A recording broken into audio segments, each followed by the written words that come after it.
on the bench today. Deluxe Reverb. Initial outside inspection. Few dents.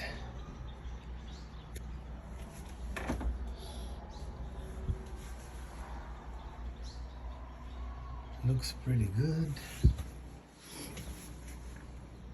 Here's the back side.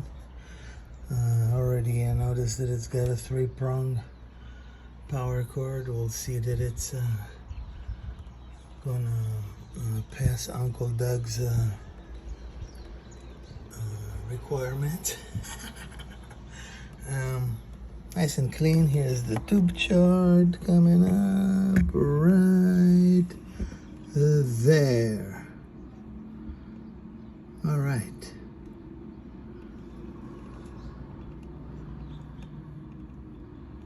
What's it say? O B. Okay. All right. I'm gonna plug it in and see what it sounds like and take it from there. It's in for filter caps and bypass caps. All right, I turned the amp on and it's frying pan. It's doing this frying pan noise, which typically relates to, I think, relates to power supply, which contains the filter caps and stuff like that. Excuse the noise of the truck that's passing by on the highway from the refugee camp. Anyway, here it is. Let's go to the second channel. As I get close to the amp with the guitar, it's buzzing, which is normal. Here's second channel. I got the foot switch over here. Let's go to 5 and 5. Put the reverb on 3. See what we got. We got reverb.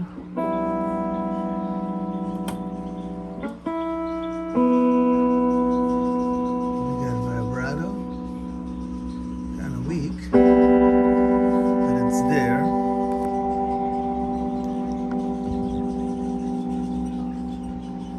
All right.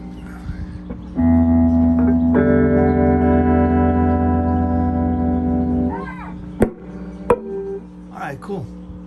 Next up, taking the chassis out. Alright, so back panel's off. According to the tube chart, it is, let's see here, OB. So O stands for 1965 and B stands for February. It's funny because Leo Fender was using gematria to serial number his amp. It's kind of a little bit on the esoteric side of things, but okay. Next up, taking the chassis out, disconnecting the speaker. I already disconnected the dinosaur pedal board, which seems to work fine. Next step, taking the cable off the body of the amp and taking the chassis out. All right. Took the chassis out. Next step, taking the doghouse cover off and inspecting the filter caps.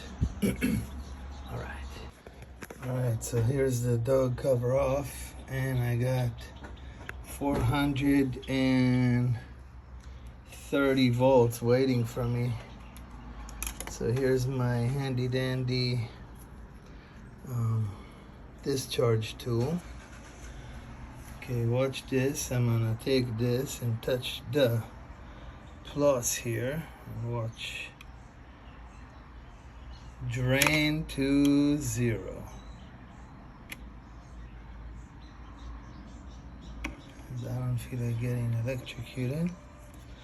And I'm gonna just to make sure, gonna go through all of them And do the same thing. Okay, this one got 6 volts. And now it's got nothing. And we're gonna go over here. That one got 11 volt. And it's got nothing.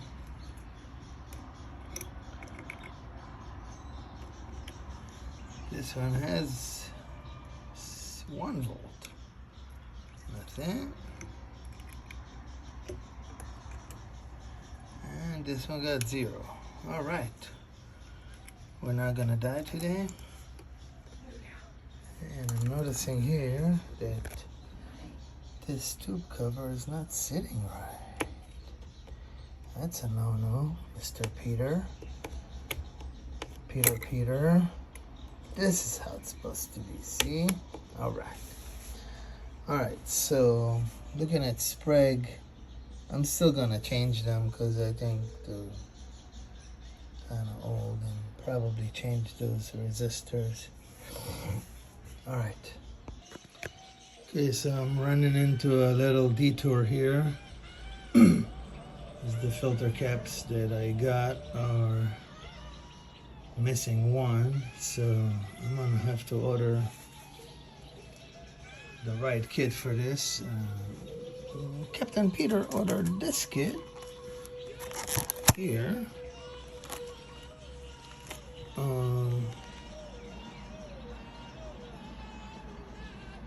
There's only 4,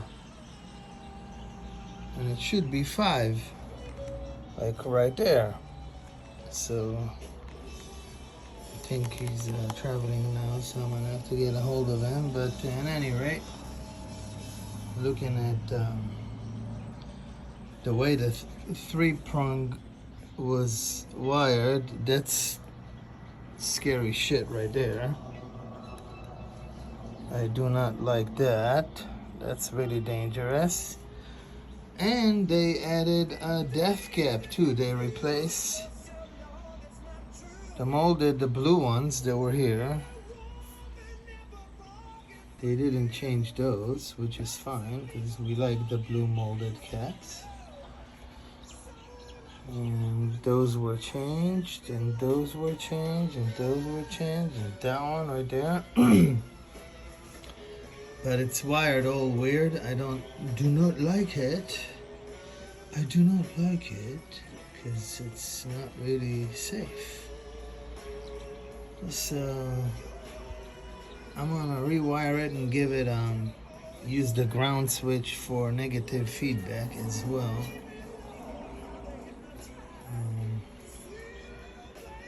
All right. Continue later. All right, Peter. So, okay, to show you what I did so far. I grounded to the chassis because it's way more healthy. I redid the power cable because it wasn't done right.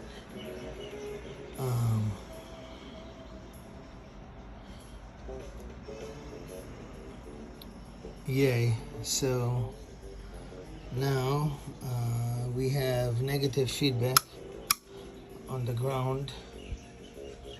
I touched basically almost every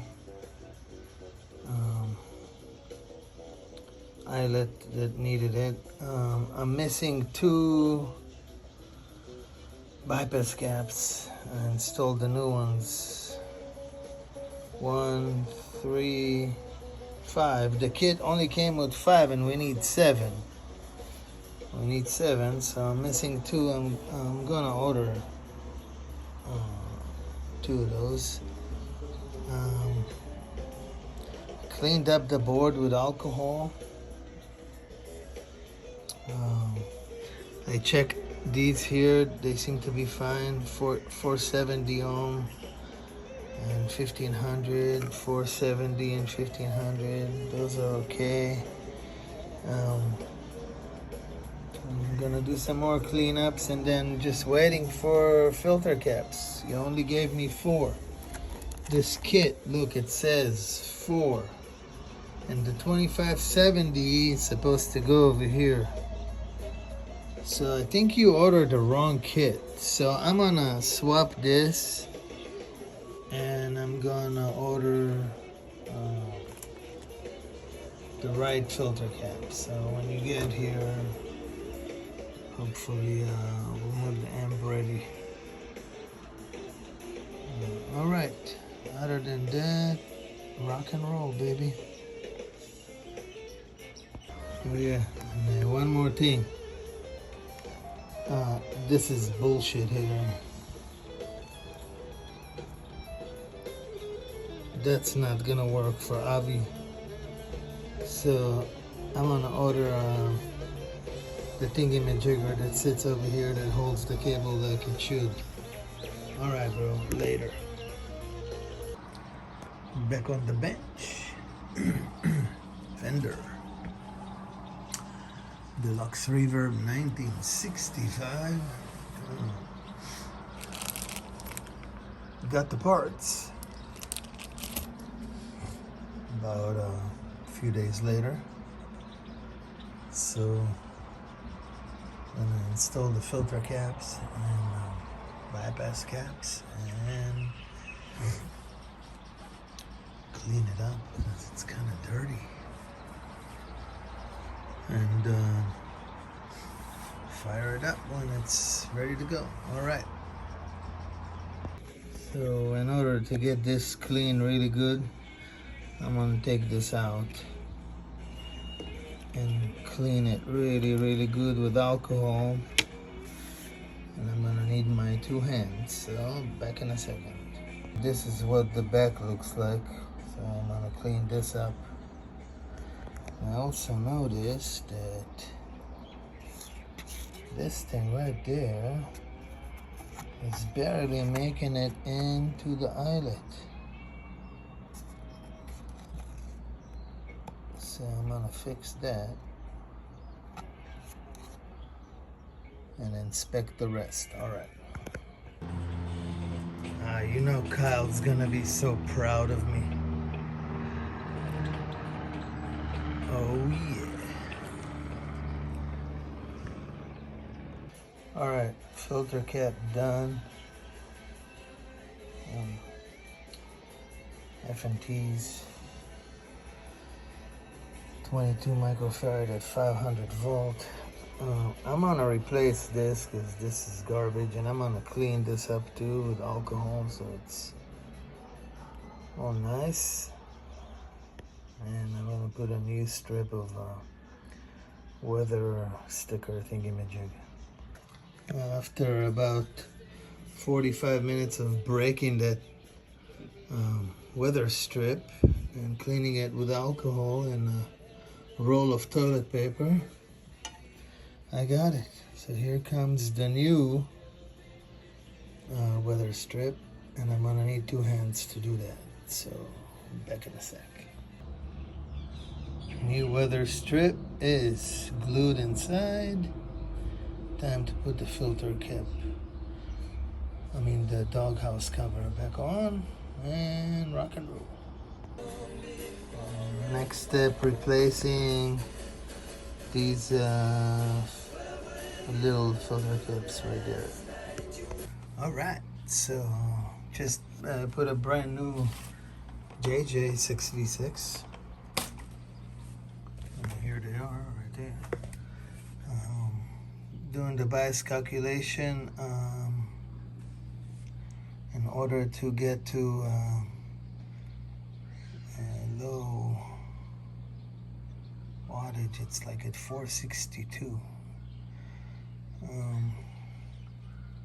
but it's at 19 milliamps for each tube, and it's perfectly matched. I had to change this resistor from a 10K to a 4.7K in order to have better ratio. It's like zero noise. It's like really the proximity of the guitar and the amp. And it's P90, so that's why it gives me a little bit of hum. But other than that, man, it's great. I cleaned all the pots and ready to button it up and call it yummy. I did a negative feedback too, thanks to Uncle Doug, the best teacher on the planet. Yay. So yeah, here, let's try the negative feedback real quick, see what happens. I don't want to get too loud because of that. Let's see what happens. Oh, wait a tick, I was already on negative feedback. So that's the amp regular, and that's with the negative feedback off, I guess. So that's the amp regular. Wow, it sounds amazing. All right, rock and roll. Man, talk about a perfect match. Unreal. This is great. All right. All right, Peter. Normal channel.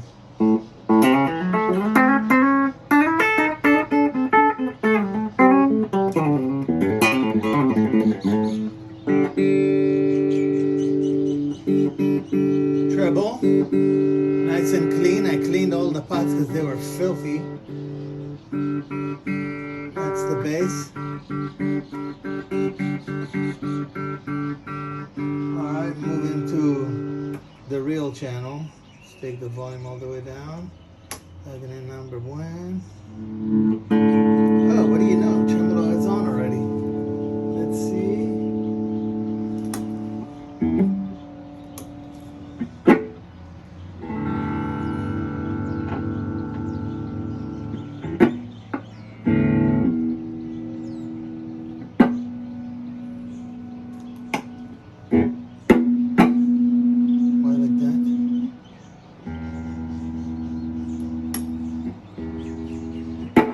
Oh, here we go. So here's the reverb.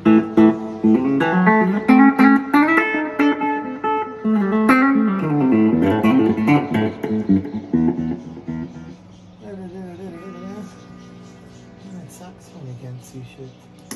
Okay, here, I killed the reverb real quick. The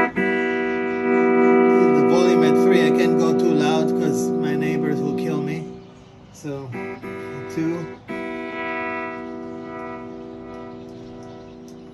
Treble working fine. Bass working fine.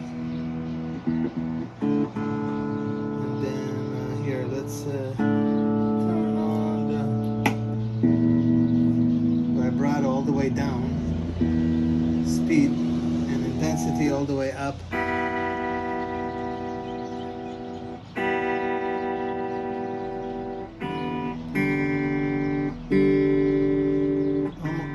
Too fast, but it's fine. It works.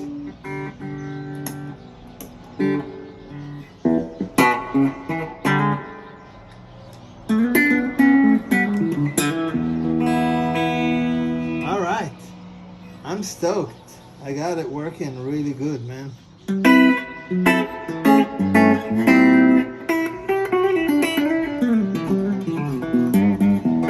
And all that frying pan noise is gone, so that's awesome.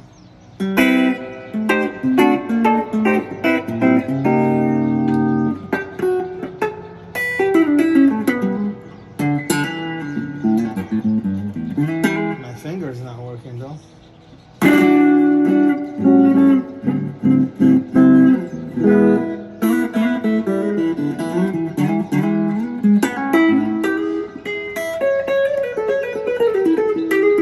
Oh wait, there's another little trick over here. What's it called? Do you know? Come on, you know. Negative feedback. So that's regular, and that's a little louder.